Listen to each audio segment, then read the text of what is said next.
Hello, and welcome to Coffee with Gish. I'm here today to geek out with you about Mormonism again.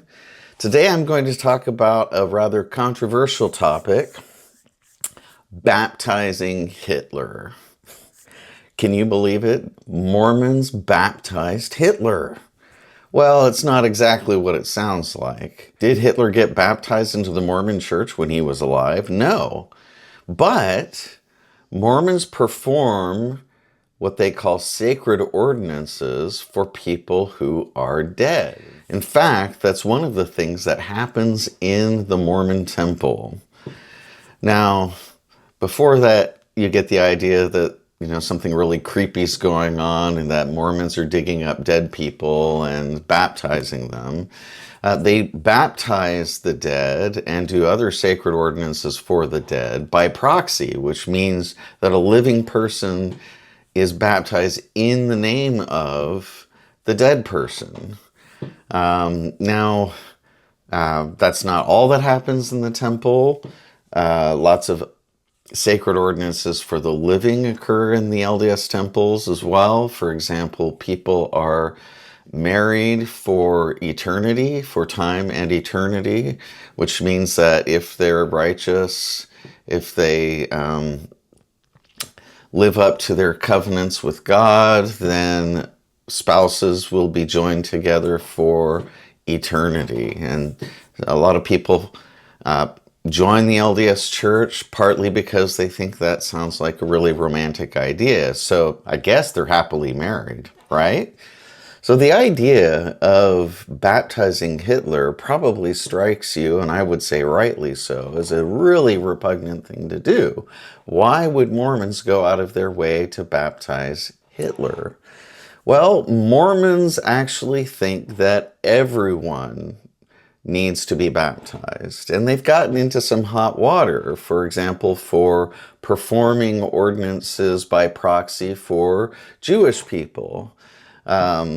From the Jewish perspective, at least in the perspective of quite a few Jews, this suggests a kind of afterlife erasing of Jewish identity, which has a sort of genocidal ring to it, I suppose. Now, LDS people don't really think this way. They don't intend to take away the Jewishness of the Jewish people that are being baptized. Instead, they look at it as a kind of extension of missionary work to the afterlife. So, in the Mormon point of view, a person can be visited by missionaries, Mormon missionaries, in the afterlife. I know it may sound strange to you, but yes, this is what they think. Mormon missionaries in the afterlife who will preach to them the gospel message that they may not have had the chance to hear or an adequate chance to hear in this life. If they accept the gospel in the next life, then they get to be saved and exalted in the celestial kingdom, which is the highest level of Mormon heaven. So it's not so much that the Mormons are singling out certain groups of people to make a certain point of how they feel about that group or that person to baptize them. Instead, it's really a concept of preaching the gospel to all nations, as in the New Testament, but with the added, more unusual idea, at least unusual to the non-LDS point of view, of it being absolutely necessary that people go through ordinances and accept those ordinances in order to be saved.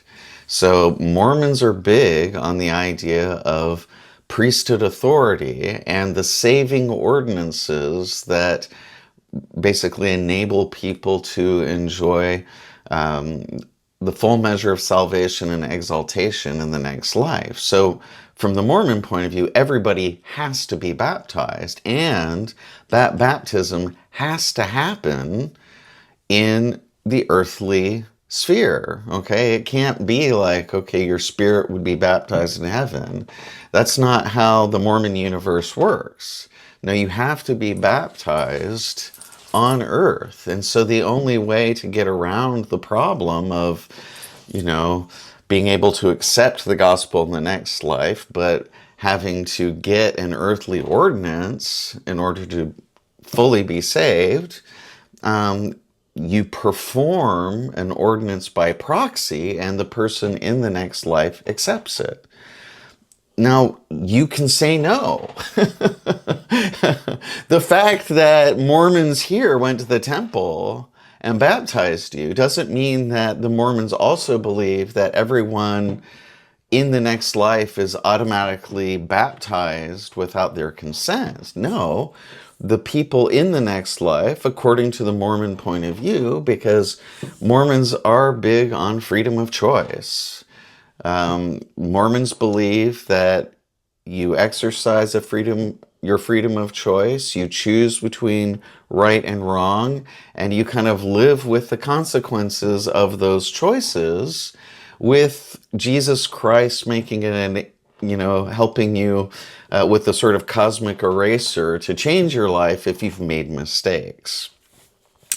So, from the Mormon point of view, these people in the next life are still operating in the same scenario of freedom of choice. They can choose to accept that baptism. They can choose to say no to that baptism.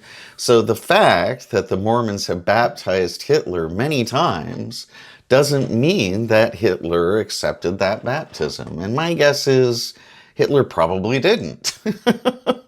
If you believe in that kind of thing. Hitler doesn't seem to be the kind of guy who would suddenly wake up and have this epiphany and change his ways. I think Hitler was pretty convinced he was right. He'll probably still be convinced that he was right and that the Mormons are weird and he won't be baptized.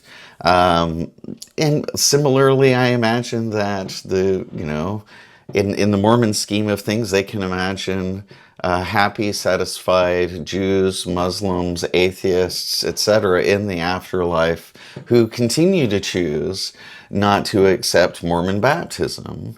So Mormons aren't really taking away people's freedom of choice and not really robbing people of their identity by giving them the option to accept this baptism that they performed or reject it. But from the Mormon point of view, there isn't a real choice to accept the gospel in the next life unless there is an ordinance performed, a baptism performed in this life. Now, I've explained to you the Mormon point of view, but that isn't really necessarily the whole issue, or even for many people, the core of the issue.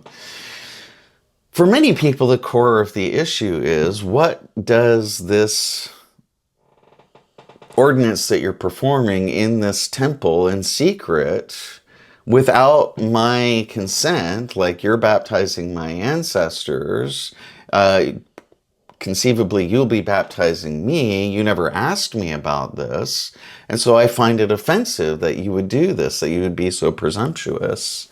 Because no matter what I tell you about this baptism, you're going to feel about it the way that you feel about it. If you continue to think that Mormons are disrespecting Jewish identity by baptizing deceased Jewish persons, then who am I to gainsay your point of view? You have a right to your perspective. You have a right to your feelings. And I'm not here to defend the Mormon position or defend your position. I just see that there's an incongruity between these, and people feel strongly about their beliefs and views. But baptizing Hitler, how is it that Hitler came to be baptized multiple times in LDS temples? Well, the most charitable reading of the situation is that Mormons are optimistic that people will change their ways, be convinced that they were wrong, and that even the worst person out there, and I think Hitler's kind of a place marker since Hitler for the worst person out there. That's why he comes up all the time. I mean, you probably hear Hitler use as an idea of the most wicked being out there more than you hear the devil or Satan being used as an example of the worst possible being out there. Hitler is the new stand-in for the worst. And Mormons are optimistic. I don't know if you know many Mormons in your life, but a lot of them are very upbeat, optimistic seeming, nice, cheery people. And you've probably noticed something of that in my demeanor too, because I was raised LDS. And so being optimistic, they think, hey, even someone as awful as Hitler could see the light, accept the gospel, repent, accept baptism and the other sacred ordinances, and be saved in the kingdom of God. And that wouldn't reflect poorly on them that he did that. Rather, it would reflect on the majesty of God and the perfectness of his plan. It would be an extreme demonstration of his saving power that even someone as awful as Adolf Hitler could be saved. I think that's the best possible reading of the situation. It's not a complete reading of the situation, but I'm not going to leave it there. I mean, because let's be honest, maybe not everyone's motives are good.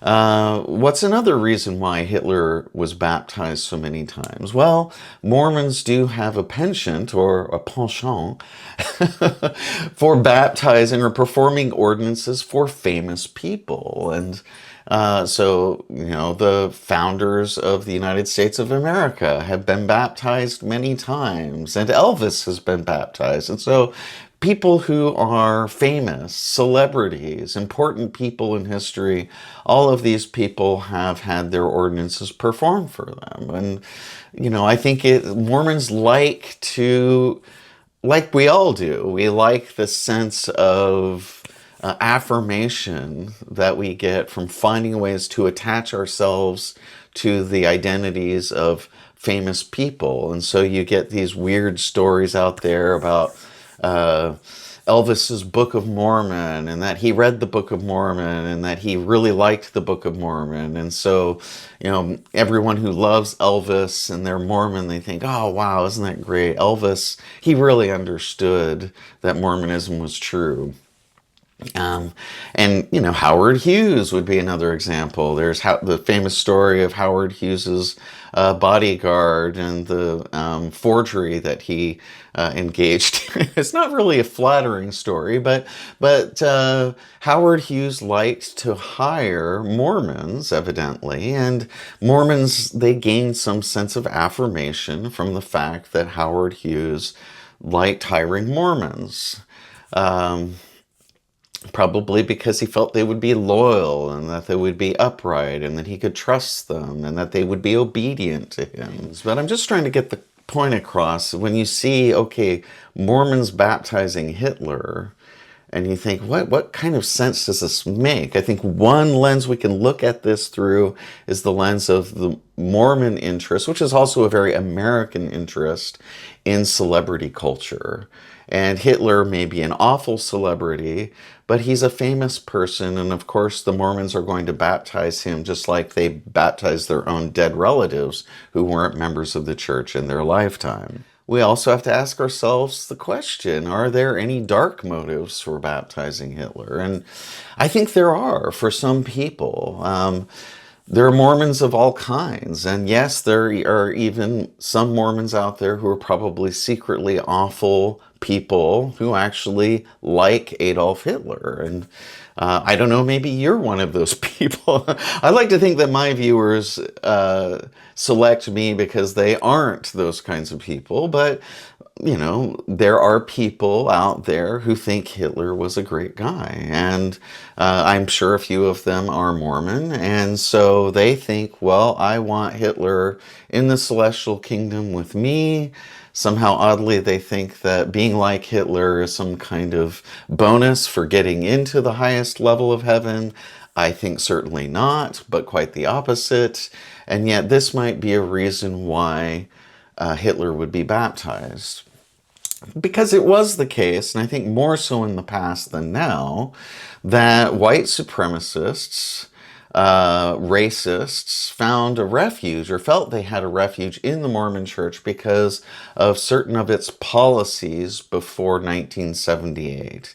It used to be the case that the Mormon Church discriminated against non-white people in matters of extending the priesthood or even going out to proselyte.